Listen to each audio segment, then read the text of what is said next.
Hello, dear students. Welcome to Nidhi Science Academy. We were doing chapter electrochemistry. बहुत दिनों बाद हम ये चैप्टर कंटिन्यू कर रहे हैं। उस टाइम से मैं अपनी कोचिंग क्लासेस में बहुत ज़्यादा बिजी थी तो चैप्टर अपलोड करना भूल गई। तो चलिए आज हम फिर से शुरू करते हैं। कंडक्टिविटी के एग्जाम्पल पे थे हम। मोलर कंडक्टिविटी का एक बहुत अच्छा क्वेश्चन है जिसमें दिया गया है कि रेजिस्टेंस ऑफ कंडक्टिविटी एक सेल है, वो उसमें पोटेशियम क्लोराइड सॉल्यूशन है और वो कितना ml है, वो है 0.1 मोल पर लीटर। ओके, और जो रेजिस्टेंस है, रेजिस्टेंस जो दी हुई है वो है 100 ओम। ओके, अब रेजिस्टेंस उसी सेल की जब उसको 0.02 मोल पर लीटर फिल किया जाता है KCl सॉल्यूशन, तो उसकी रेजिस्टेंस हो जाती है 520 ओम। क्लियर? तो हमें इसमें क्या कैलकुलेट करना है? We have to calculate the conductivity and molar conductivity. इसी की कंडक्टिविटी देखनी है हमें और मोलर कंडक्टिविटी देखनी है 0.02 मोल की। ओके, तो conductivity of 0.1 mole litre potassium chloride solution की कितनी है कंडक्टिविटी? इसकी कंडक्टिविटी है 1.29 साइमन पर मीटर। ओके, तो सेल कांस्टेंट हमें किस इक्वेशन से मिलेगा? सेल कांस्टेंट हम इस तरह से कैलकुलेट करेंगे। Cell constant we will calculate by conductivity into resistance. It is conductivity into resistance. Okay, so it will be equal to 1.29 Simon per meter into 100 ohm. तो ये हो गया 129 per metre is equal to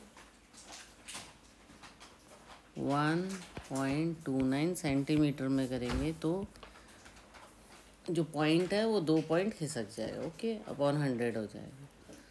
तो conductivity of 0.02 mole per litre KCl solution is equal to cell constant upon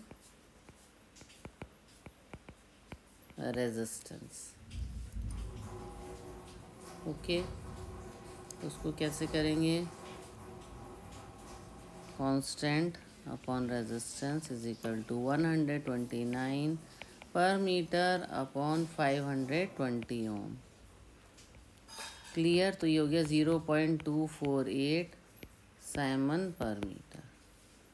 okay, अब हम इसमें concentration check करेंगे। Concentration कितना है? 0.02 mole per litre.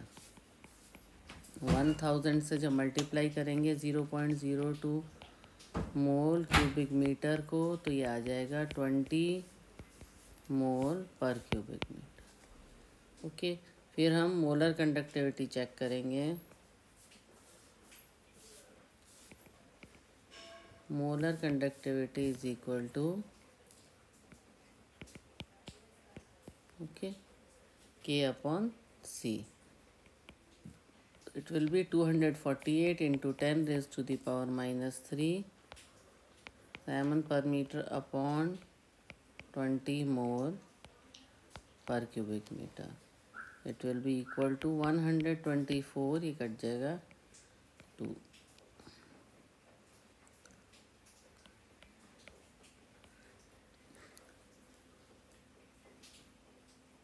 Okay, into 2 10 हो गया 20, तो 124 और ये 10 ऊपर चला गया तो ये हो गया 10 रेज टू द पावर -4। कि कैलकुलेशन 12th क्लास में आते आते कैलकुलेशन बहुत इजी हो जाती हैं, क्योंकि लोएस्ट टर्म के क्वेश्चन हम ऑलरेडी जूनियर क्लासेस में कर चुके होते हैं। 1.29 पर सेंटीमीटर है, ये हो गया 520 ओम। तो ये हो गया 0.248। जब इसको लोएस्ट टर्म में करेंगे 10⁻⁻²⁻² सैमन पर सेंटीमीटर। ओके, तो इस तरह से हो गया। फिर हम इसका फार्मूला निकालेंगे, delta M is equal to K into 1000 cubic centimetre per litre molarity. Okay, molarity per litre. जब इसको कैलकुलेट करेंगे it will be 0.248 into 10⁻⁻² siemens per centimetre into 1000 cubic centimetre per litre upon 0.02 mole per litre is equal to 124 siemens square centimetre per. तो like this we will do the questions. तो ये example रह गया था, तो मुझे लगा कि एग्जाम्पल समझा दें। Next topic is the variation of conductivity and molar conductivity with concentration. Okay, जो भी ये कंडक्टिविटी और मोलर कंडक्टिविटी है वो चेंज होती जाती है कंसंट्रेशन, इलेक्ट्रोलाइट के कंसंट्रेशन के साथ। कंडक्टिविटी हमेशा डिक्रीज होती है। कंडक्टिविटी डिक्रीज होती है, कंसंट्रेशन जैसे जैसे डिक्रीज होता है कंडक्टिविटी डिक्रीज होती है। दोनों के लिए, वीक और स्ट्रॉन्ग दोनों इलेक्ट्रोलाइसिस। तो इसको हम एक्सप्लेन कर सकते हैं कि number of ions per unit volume जो कि कैरी करता है वो जो है वो डाइल्यूशन पे क्या होता है, वो डिक्रीज हो जाता है। डाइल्यूशन से क्या होता है, जैसे ही डाइल्यूट करते हैं तो क्या होता है, नंबर ऑफ आयंस जो होते हैं जो कैरी करते हैं current, number of ions that carry current वो डिक्रीज हो जाता है। ओके, तो कंडक्टिविटी जो सॉल्यूशन की है किसी गिवन कंसंट्रेशन पे, वो conductance of 1 unit volume of solution होता है जो कि किसी भी 2 प्लैटिनम इलेक्ट्रोड्स के बीच में है। ओके, तो कंडक्टिविटी ऑफ सॉल्यूशन किसी कंसंट्रेशन में क्या होगा, conductance of 1 unit of solution जो कि दोनों के बीच में, 2 इलेक्ट्रोड के बीच में जो 1 यूनिट वॉल्यूम ऑफ सॉल्यूशन है, टू प्लैटिनम इलेक्ट्रोड्स के बीच में है ना, उसको बोलेंगे हम। उसको किस फॉर्मूले से रिप्रेजेंट करेगा, ये जो इक्वेशन है। ओके, ये एरिया हो गया, ये लेंथ हो गया। ए एंड एल आर क्या है, they are unity, they are unity, metre या सेंटीमीटर में रहेंगे। Okay, L is equal to 1 है और A is equal to volume है। वॉल्यूम कितना, जिसमें 1 मोल ऑफ इलेक्ट्रोलाइट हो। क्लियर, 1 मोल ऑफ इलेक्ट्रोलाइट हो। ओके, तो इस तरह से इसका फॉर्मूला मिलेगा। तो और delta M is equal to K. तो मोलर कंडक्टिविटी इंक्रीजेज होती है with decrease in concentration. Molar conductivity increase होती है with decrease in concentration. Okay, तो क्या होता है, किस कारण होता है कि टोटल वॉल्यूम जो सॉल्यूशन का है जिसमें 1 मोल ऑफ इलेक्ट्रोलाइट है वो भी इंक्रीज होता है। टोटल वॉल्यूम जो होता है, वॉल्यूम जो होता है वो इंक्रीज होता है। ओके, तो इसमें डिक्रीज इन के ऑन डाइल्यूशन कांस्टेंट जो है, डाइल्यूशन में क्या होता है, सॉल्यूशन में मोर देन कंपनसेटेड होता है। जैसे जैसे इंक्रीज होता है तो डिक्रीज इन के जो होता है वो डिक्रीज होता जाता है। ओके, तो physically it means that given concentration पे डेल्टा एम को वैसे डिफाइन करेंगे कि जो कंडक्टेंस है इलेक्ट्रोलाइट्स की जो दो इलेक्ट्रोड्स के बीच में है यूनिट डिस्टेंस पे, जिसमें area of cross section large है तो और सफिशिएंट वॉल्यूम है सॉल्यूशन का, 1 मोल ऑफ इलेक्ट्रोलाइट है, तो जब कंसंट्रेशन जो है ज़ीरो हो जाएगा तो मोलर कंडक्टिविटी को क्या बोलेंगे? जब यही कंसंट्रेशन ज़ीरो हो जाएगा तो इसको बोलेंगे limiting molar conductivity. Limiting molar conductivity, और इसको रिप्रेजेंट करेंगे हम डेल्टा नॉट एम से। तो वेरिएशन जो है मोलर कंडक्टिविटी के कंसंट्रेशन में डिफरेंट है स्ट्रॉन्ग और वीक इलेक्ट्रोलाइट्स में। ओके, तो स्ट्रॉन्ग इलेक्ट्रोलाइट्स के बारे में हम पढ़ेंगे। तो स्ट्रॉन्ग इलेक्ट्रोलाइट्स में क्या होता है? स्ट्रॉन्ग इलेक्ट्रोलाइट्स में डेल्टा एम जो है वो इंक्रीज होता है विद डाइल्यूशन।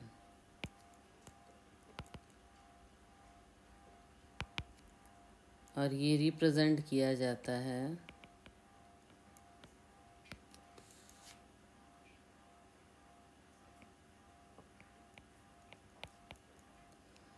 तो हम ये इसमें इसी तरह से ही, अगर हम एक ग्राफ है, ग्राफ में हम देखेंगे इस तरह से, अगर हमें देखिए आपकी एनसीईआरटी बुक में भी एक ग्राफ दिया हुआ है जिसमें आप मोलर कंडक्टिविटी देखते हो। ओके, जैसे यहाँ पे 0.2, ये 0.2, ये कंसंट्रेशन हाफ कंसंट्रेशन मोल पर लीटर। इधर क्या है? इधर है delta M siemens square centimetre per mole, ये 0 है, ये जो है ये 200 है और ये 400 है। तो इस तरह से इसका ग्राफ जाएगा लाइक दिस। ओके, और ये जो स्टेबल है ये रहेगा पोटेशियम क्लोराइड के। ओके, तो हम ये देखते हैं इस प्लॉट में कि delta M against C half हम ऑब्टेन करते हैं स्ट्रेट लाइन के एम के इक्वल, और एक स्लोप ऑब्टेन करते हैं ओके डेल्टा नॉट एम के लिए। तो वैल्यू ऑफ कांस्टेंट ए जो है सॉल्वेंट के लिए हम टेम्परेचर डिपेंड करता है इलेक्ट्रोलाइट पे, चार्जेस कैसे कैटायन पे और एनायन पे डिसोसिएशन के कारण। ओके, तो NaCl है, CaCl2, MgSO4, ये इलेक्ट्रोलाइट्स हैं, तो इनकी सेम वैल्यू है ए। ओके, तो ए से हम रिप्रेजेंट करेंगे इसको, जैसे NaCl, CaCl2, MgSO4, इसको ए से रिप्रेजेंट करेंगे, the same value A. Okay, तो इस तरह से इसको ऑब्जर्व किया। Number of values of number of strong electrolytes को भी कोलरॉश ने एग्जामिन किया है। ओके, तो इसमें अलग अलग वैल्यूज़ दी हुई हैं पोटेशियम क्लोराइड की भी, जो कि स्ट्रॉन्ग इलेक्ट्रोलाइट है, और वीक इलेक्ट्रोलाइट्स के बारे में भी, वीक और स्ट्रॉन्ग इलेक्ट्रोलाइट्स का इस ग्राफ में वैल्यूज़ दी हुई हैं। एक और एग्जांपल है जिसमें मोलर कंडक्टिविटीज़ दी हुई हैं पोटेशियम क्लोराइड की डिफरेंट कंसनट्रेशन पर। ओके, अब ये कोलरॉश ने क्या एग्जामिन किया, ये देखिए।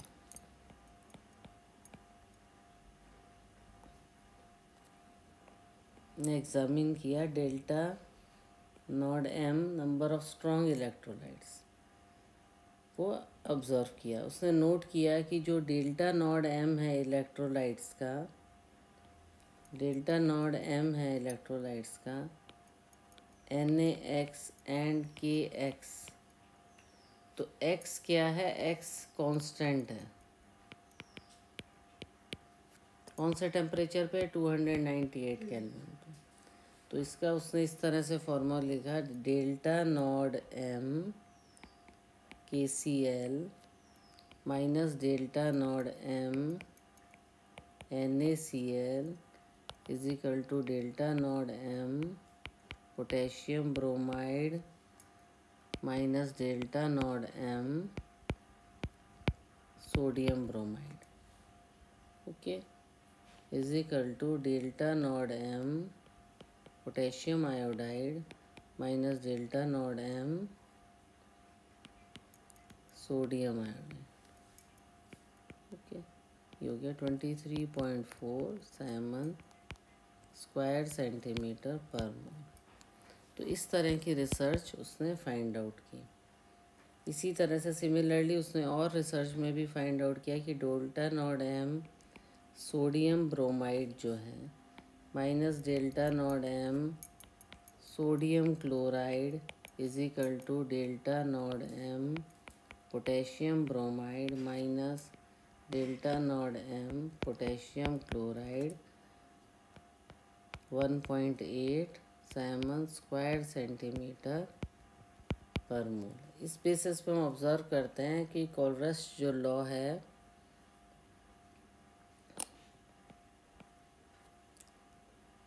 इसको बोलते हैं Kohlrausch law of independent migration. Kohlrausch law of independent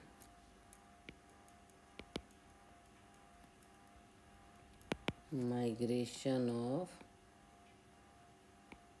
ions. तो ये लॉ ये बताता है कि लिमिटिंग मोलर कंडक्टिविटी जो इलेक्ट्रोलाइट की है वो रिप्रेजेंट की जाती है sum of the individual contribution of anion and cation. Anion और कैटायन किसके? इलेक्ट्रोलाइट के। लॉ स्टेट क्या करता है कि लिमिटिंग मोलर कंडक्टिविटी है जो इलेक्ट्रोलाइट की उसको रिप्रेजेंट किया जाता है, इंडिविजुअल कंट्रीब्यूशन होता है एनायन और कैटायंस का, जैसे delta naught sodium plus delta naught chloride are limiting conductivity of sodium and chloride ion. They are limiting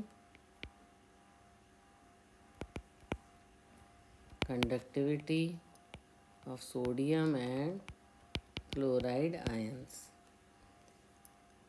okay. तो इस तरह से इसको रिप्रेजेंट कर सकते हैं और इसको हम ऐसे भी लिख सकते हैं,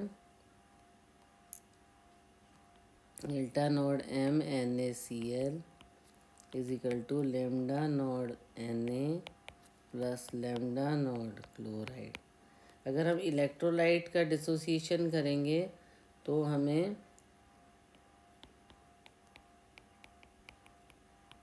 कैटायंस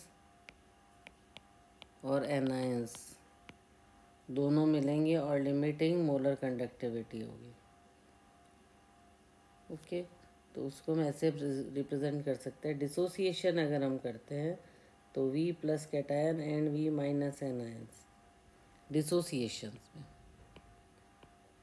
ओके। ऑन डिसोसिएशन उसको कैसे रिप्रेजेंट कर सकते हैं हम? Delta naught M is equal to V plus lambda plus, तो ये जो है ये लिमिटिंग कंडक्टिविटीज़ ऑफ कैटायन और एनायन है, जैसे पहले भी बताया था मैंने। और value of lambda naught of sum cation और एनायन जो है ये आपकी बुक में भी दे रखी है। तो ये तो होगी स्ट्रॉन्ग इलेक्ट्रोलाइट्स की बात। अब है वीक इलेक्ट्रोलाइट्स की भी बात कर लें। वीक इलेक्ट्रोलाइट्स है, जैसे हमने अभी ग्राफ में बनाया एसिटिक एसिड। ये देखिए जो ग्राफ बनाया है इसमें जो एसिटिक एसिड है, एसिटिक एसिड जो है, यहाँ मैं लिखना भूल गई CH3COOH। एसिटिक एसिड जो है वो वीक इलेक्ट्रोलाइट है और ये KCl NaCl, they are strong electrolyte.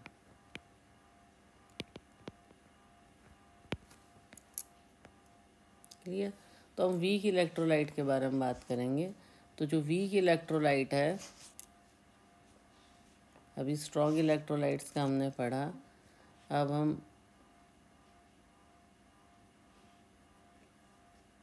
Okay यहाँ तक कर लिया। फिर हम वीक इलेक्ट्रोलाइट्स के बारे में पढ़ेंगे। कॉलरिच लॉ भी पढ़ा, फिर एप्लीकेशन ऑफ कॉलरिच लॉ पढ़ेंगे।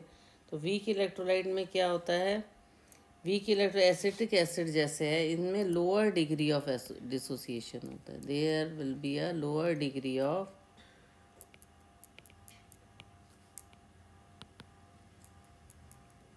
डिसोसिएशन होता है हाई कंसंट्रेशन पे। तो ऐसे में क्या होता है, डेल्टा एम जो होता है, चेंज जो होता है डेल्टा एम पे विद डाइल्यूशन जो होता है, increase in degree of dissociation increase होता है इसका। ओके तो नंबर ऑफ आयंस जो होता है, टोटल नंबर ऑफ आयंस जो कि 1 मोल ऑफ इलेक्ट्रोलाइट कंटेन करते हैं, वो भी इंक्रीज हो जाता है डाइल्यूशन करने पे। इन सच केसेस क्या होता है, delta M increases on dilution, खासकर लो कंसंट्रेशन पे। ओके तो डेल्टा एम को हम ये नहीं कह सकते कि extrapolation of delta M to zero concentration. Infinite dilution जब होता है तो कंसंट्रेशन ज़ीरो होता है। ओके अगर हमने बहुत ज़्यादा इनफाइनाइट डाइल्यूशन कर दिया, हमें पता ही नहीं हमने कितना डाइल्यूशन, अगर इनफाइनाइट डाइल्यूशन कर दिया तो कंसंट्रेशन सी जो है वो ज़ीरो आ जाता है और इलेक्ट्रोलाइट डिसोसिएट हो जाता है। इलेक्ट्रोलाइट डिसोसिएट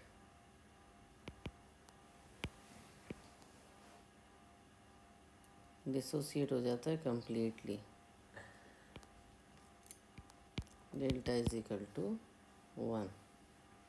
ओके पर इस लो कंसंट्रेशन में क्या होता है, जो कंडक्टिविटी और सॉल्यूशन जो होती है बहुत लो होती है।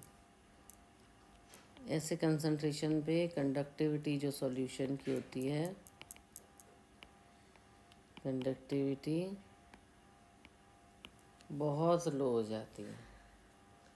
तो delta naught am weak electrolyte कैसे ऑब्टेन किया जाता है, कॉलरिच लॉ के इंडिपेंडेंट माइग्रेशन ऑफ आयन से ऑब्टेन किया जाता है। एक किसी भी कंसंट्रेशन सी पे कैसे डिसोसिएशन है, अल्फा डिग्री ऑफ डिसोसिएशन है। तो इसको कैसे कैलकुलेट करेंगे, इसको कैलकुलेट करेंगे कि ratio of molar conductivity delta M and at concentration C and limiting molar conductivity means alpha is equal two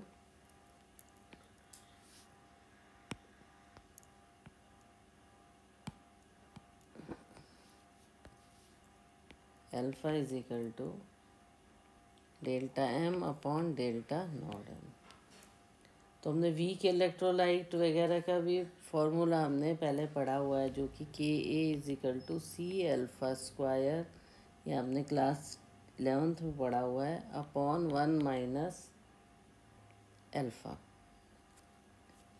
means C alpha square upon 1 minus alpha.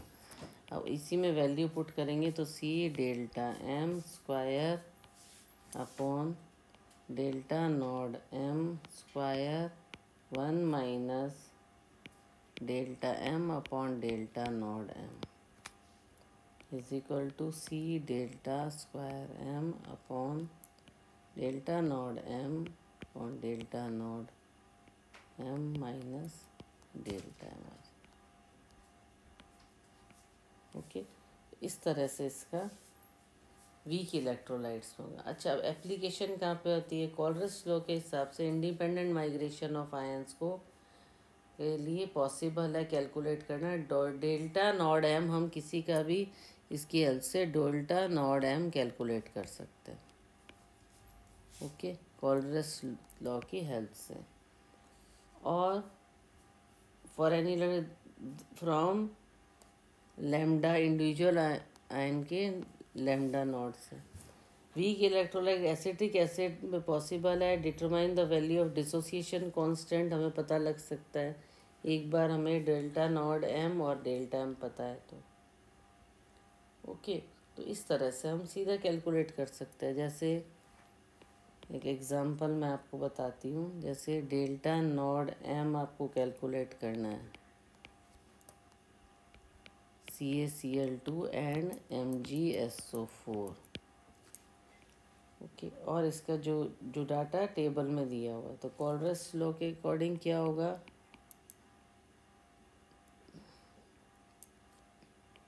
According to कॉलरस law क्या होगा, delta naught M CaCl2 is equal to lambda calcium plus 2 lambda chlorine okay. Like this we will do.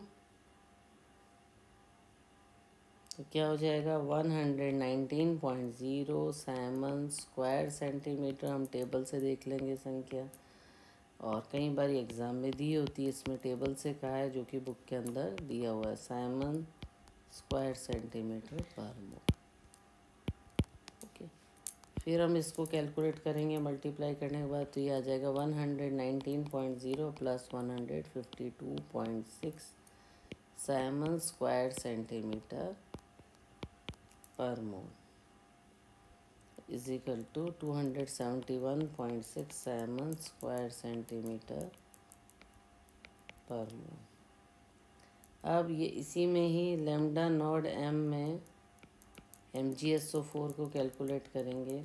तो इसमें lambda naught Mg2 plus lambda naught SO4 2 minus, इनकी values हमने table से देख ली, और कई बारी गिवन होगी एग्ज़ाम में, अगर टेबल अवेलेबल नहीं है तो, पर मोल plus 160.0 Simon square centimetre per मोल। इसको ऐड करेंगे तो ये आ जाएगा 266 Simon square centimetre per mole. That's how we will do it. और किसी एग्जाम्पल में, जैसे कुछ एग्जाम्पल दिया है जिसमें सोडियम क्लोराइड, हाइड्रोजन क्लोराइड, इनकी वैल्यूज़ दी हैं, तो हमें जस्ट उसको ऐड करना है ओके, और उसकी वैल्यूज़ निकालनी है। क्लियर? तो वो भी बहुत इजी है कि 2 को ऐड किया, NaCl HCl, और फिर उसमें HCl निकालने के लिए उसको माइनस करेंगे। तो इस तरह से कुछ इजी फार्मूले हैं, और उनसे ये कॉलरस लॉ के according you can calculate the delta naught M okay. तो इस तरह के एग्जांपल्स भी दिए हुए हैं। अब नेक्स्ट बहुत इंटरेस्टिंग टॉपिक है electrolytic cells and electrolysis. Next class में इसके बारे में पढ़ाएंगे आपको, क्योंकि ये सेपरेट टॉपिक है। इससे रिलेटेड न्यूमेरिकल की प्रैक्टिस करो, फिर इलेक्ट्रोलाइसिस के बारे में पढ़ाएंगे, और बहुत अच्छा टॉपिक है। We will know about batteries also. तो आई होप जो आज मैंने आपको पढ़ाया है वो क्लियर हो गया होगा। इससे रिलेटेड न्यूमेरिकल्स की प्रैक्टिस कीजिए। Okay then, please like, share and subscribe my channel. Okay, thank you.